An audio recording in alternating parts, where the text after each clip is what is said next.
বৌমা শাশুড়ির এই ঝগড়ার প্রধান কারণ হচ্ছে জেনারেশন গ্যাপ, ঠিক কিনা? শাশুড়ি এক জেনারেশনের আর বৌমা আরেক জেনারেশনের। শাশুড়ি ভাবে একরকম, বৌমা ভাবে আরেক রকম। শাশুড়ি চায় বউর উপর খবরদারি করতে, বউ চায় শাশুড়ির উপর খবরদারি করতে। এই ডমিনেটিং এর কারণে কিলাকিলি আছে না নাই? আহা, এটা ঠিক না। আমার শাশুড়ি মায়েরা যারা আছেন, প্রথমে শাশুড়ি দিয়ে শুরু করি। আমার মাইকের আওয়াজ যে ঘরগুলোতে যায়, আমার শাশুড়ি মাদেরকে বলবো, বউদের উপর অত্যাচার করবেন না। ছেলেরে প্রশ্ন করে, তোর কাছে তোর বউ বড় না আমি বড়? আছে না নাই? এটা একটা প্রশ্ন হইল। তোর বউ বড় না আমি বড়? দুইজনেই বড়। তো এক ছেলে সুন্দর উত্তর দিছে, আমার কাছে ভালো লাগছে উত্তরটা শুনে। এক মা প্রশ্ন করছে, তোর এতদিন আমি লালন পালন করে বড় করলাম, জীবন যৌবন তোর জন্য শেষ করলাম, আজকে বউ পাইয়া বউ তোর আপন হয়ে গেল? এবার ছেলে উত্তর দিছে, মা, আমার মুখ থেকে মা ডাক শোনার জন্য তুমি কি কষ্টটাই না করছো জীবনে। 10 মাস আমারে পেটে ধারণ করলা, খাইতে পারো নাই, বমি করছো, খালি ওষুধ খাইছো, তোমার পেট কেটে আমারে বের করা হয়েছে, 2 বছর আমারে দুধ খাওয়াইছো, পেশাব পায়খানা পরিষ্কার করেছো। বয়স যখন 3-4 তখন তোমার আমি মা ডাকছি, এই মা ডাকটা শোনার জন্য তুমি এত কষ্ট করছো। আর আরেকবারের মাইয়া এই ঘরে আইসাই তোমার মা ডাকা শুরু করছে। যেই মেয়েটা তোমারে মা ডাকে সে আমার আপন হবে না কেন মা? ঠিক কিনা? এই মা ডাক শোনার জন্য তুমি এত কষ্ট করলা, আমার লালন পালন করলা, 10 মাস পেটে ধরলা, পেশাব পায়খানা পরিষ্কার করলা, এরপরে মা ডাক শুনতে পারছো। আর আরেকবারের মেয়ে জানা নাই চিনা নাই এসেই তোমার ডাকা শুরু করছে মা। তো যে আমার মারে মা ডাকে তার স্থান তো আমার কলিজায়, ঠিক কিনা? শাশুড়ি আম্মারা যারা আছেন, প্লিজ বৌমাদেরকে কষ্ট দিয়েন না। অনেক শাশুড়ি আছে পান থেকে চুন খসলে রেগে যায়, পদে পদে স্ত্রীর ভুল ধরে, বউয়ের ভুল ধরে, আছে না নাই? এটা করবেন না। সে তো নতুন, আপনার অনেক এক্সপিরিয়েন্স হতে তার সময় লাগবে, তাকে সময় দিন, তাকে ভালোবাসুন, ঠিক কিনা? না বুঝে সামান্যতে বৌমারে বদদোয়া দেয়, এরকম আছে না নাই? কিন্তু বুঝতে চায় না, বৌমারে যদি বদদোয়া দেয় তাহলে তার নিজ ছেলের পরিবারের ক্ষতি, পেটে ধরা যে ছেলে, ছেলের পরিবারের কিন্তু ক্ষতি, তার আপন নাতি নাতনিদেরই ক্ষতি। আওয়াজ করে বলেন ঠিক কিনা? বৌমাকে বদদোয়া দিয়েন না। বৌমাকে নিজের মেয়ের মতো দেখবেন। সমাধান আমি দিচ্ছি। কেমন দেখতে হবে? নিজের মেয়ের মতো। নিজের মেয়ে সকালে ঘুম থেকে ওঠে 11টা, ওইটা সমস্যা নাই।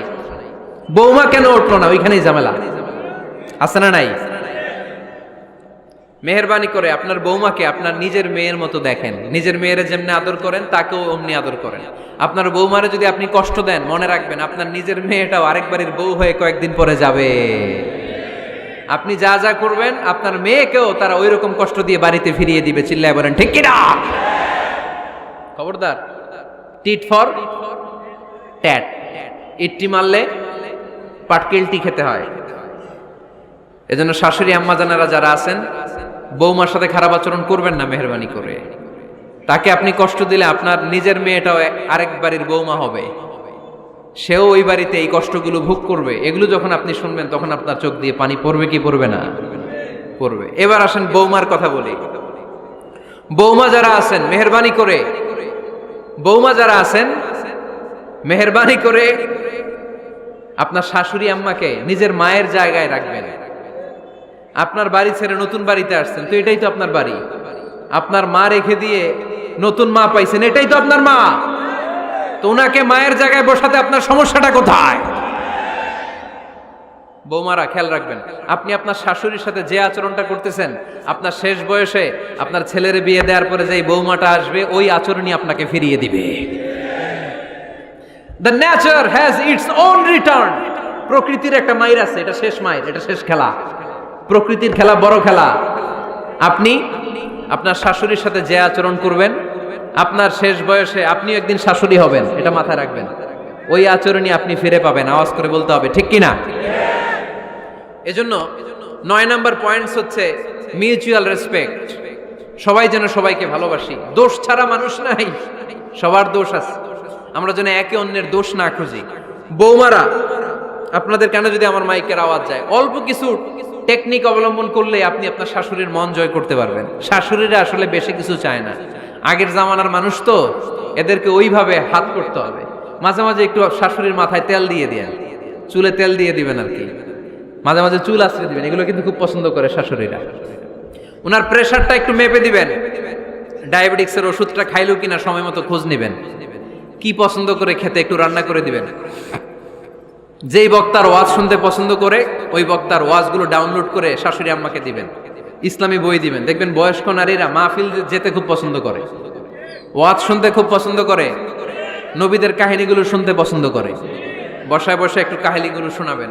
বাইরে বেরোলে জিজ্ঞেস করেন, আম্মা আপনার কিছু লাগবে কিনা। আর একটা টিপস আছে, চুল যখন আশ্রাবেন আর শাশুড়ির মাথায় যখন তেল দিয়ে দিবেন, তখন অতীতের কথা জিজ্ঞেস করেন, দেখবেন অতীতের স্মৃতিতে হারিয়ে গিয়েছে আপনার শাশুড়ি।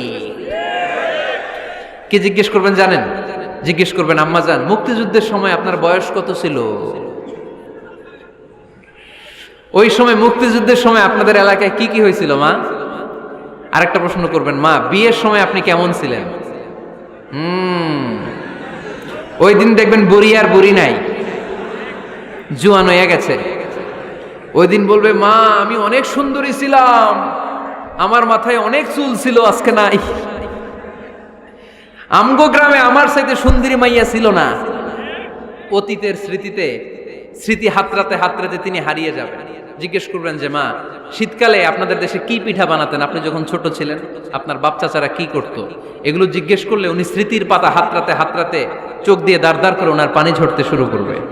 আপনার জায়গায়, ওনার হৃদয়ের মনি কোঠায় এমন জায়গায় পৌঁছবে, আপনার ছাড়া উনি কিছুই বুঝবে না।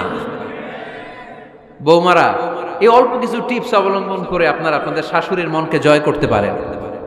শাশুড়ি বৌমার দ্বন্দ্ব আমরা চাই না, আমরা চাই শাশুড়ি বৌমাকে নিজের মেয়ের মতো জানো, আর বৌমার শাশুড়িকে আপন মায়ের মতো ভালোবাসুক, ঠিক কিনা? এই মিউচুয়াল রেসপেক্টই পারে শাশুড়ি বৌমার দ্বন্দ্বকে দূর করতে, আর ঘরটারে শান্তির টুকরা বানাতে। আওয়াজ করে বলেন ঠিক কিনা? কয়টা গেল? আর আছে কয়টা? দোয়া করবেন একে অপরের জন্য। দোয়া, সাইয়েদনা ইব্রাহিম ফ্যামিলির জন্য দোয়া করতেন, রব্বি জাআলনি মুকিমাস সালাতি ওয়া মিন যুররিয়াতি রব্বানা ওয়া তাকাব্বাল দুআ। ও আল্লাহ, আপনি আমার নামাজ কায়েমকারী বানান, আমার কলিজার টুকরা সন্তান ইসমাইলকেও নামাজ কায়েমকারী বানান, আমার দোয়াটা আপনার দরবারে আপনি কবুল করে নেন। সুবহানাল্লাহ পড়েন। রব্বানা ইন্নী আসকানতু মিন যুররিয়াতি বিওয়াদিন গায়রি যী যারইন ইনদা বাইতিকাল মুহাররাম। ও আল্লাহ, আমার সন্তান সন্ততি, আমার ফ্যামিলিকে ধুধু মরুপ্রান্তর এই উপত্যকার মধ্যে তোমার কাবা ঘরের সামনে রেখে গেলাম, তাদেরকে তুমি নামাজ কায়েমকারী বানিয়ে দিও। গোটা বিশ্বের সব মানুষের অন্তর আমার ফ্যামিলির দিকে আল্লাহ তুমি ঝুঁকিয়ে দিও। ওয়ারযুকহুম মিনাস সামারাত, ফলমূল দিয়ে আল্লাহ তুমি তাদেরকে রিজিকের ব্যবস্থা করে দিও। তার মানে সব নবীরা তাদের পরিবারের সদস্যদের জন্য দোয়া করতেন কি করতেন না? আবার কোরআন আমাদেরকে শিখালো, রব্বানা হাব লানা মিন আজওয়াজিনা ওয়া মিন যুররিয়াতিনা কুররাতা আ'য়ুন ওয়াজআলনা লিল মুত্তাকিনা ইমামা। ও আল্লাহ, এমন নেককার সন্তান, এমন নেককার স্ত্রী আপনি আমাকে দান করেন যাদের দিকে তাকালে আমার চোখ দুইটা ঠান্ডা হয়ে যায়। চক্ষু শীতলকারী স্ত্রী দেন। বিয়ে যাদের হয় নাই, ইয়াং ছেলেরা এই দোয়াটা করবা। বিয়ের জন্য দোয়ার দরকার আছে না নাই? প্রতিদিন এই দোয়া করবা, আল্লাহ এমন স্ত্রী দেন, এমন জীবন সঙ্গিনী আপনি আমাকে দেন, এমন লাইফ পার্টনার দেন যার দিকে তাকালে আমার চোখ জুড়িয়ে যায়। এমন সন্তান আল্লাহ আপনি আমার ফ্যামিলিতে দেন যাদের দিকে তাকালে আমার চোখ দুইটা ঠান্ডা হয়ে যায়। নেককার সন্তান, নেককার স্ত্রী আল্লাহর কাছে দোয়া করে চেয়ে নিতে হয়। তাহলে ফ্যামিলি মেম্বার একে অপরের জন্য দোয়ার দরকার আছে না নাই? বাবা দোয়া করবে ছেলের জন্য, ছেলে করবে বাবার জন্য, মা দোয়া করবে মেয়ের জন্য, মেয়ে করবে মায়ের জন্য, ভাই করবে বোনের জন্য, বোন করবে ভাইয়ের জন্য। দোয়ার দরকার আছে না নাই? দোয়া করবেন সবাই সবার জন্য। এই যে কোরআনের বঙ্গানুবাদ পাওয়া যায় না এখন, কথা বলেন। স্মার্টফোন আছে কার কার দেখি? হ্যাঁ, কারা কারা স্মার্ট দেখি? হাজার হাজার স্মার্ট, মাশাআল্লাহ। এই স্মার্টফোনের ভেতরে আল কোরআন নামে বাংলায় কোরআনের একটা অ্যাপস পাওয়া যায়। কথা বলেন, পাওয়া যায় কি যায় না? আজকে থেকে এই অ্যাপসটা ডাউনলোড করে প্রতিদিন 1 আয়াত 2 আয়াত 3 আয়াত করে পড়া শুরু করে দেন। বাঁচতে হলে পড়তে হবে, বাঁচতে হলে জানতে হবে, ঠিক কি না?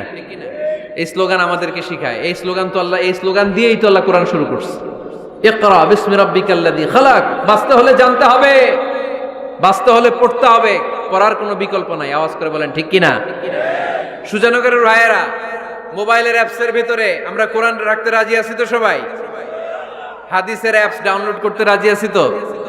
বাস রাজি আছি, ডাউনলোড করে রাইখা দেবো, আর কেউ পড়বো না নাকি?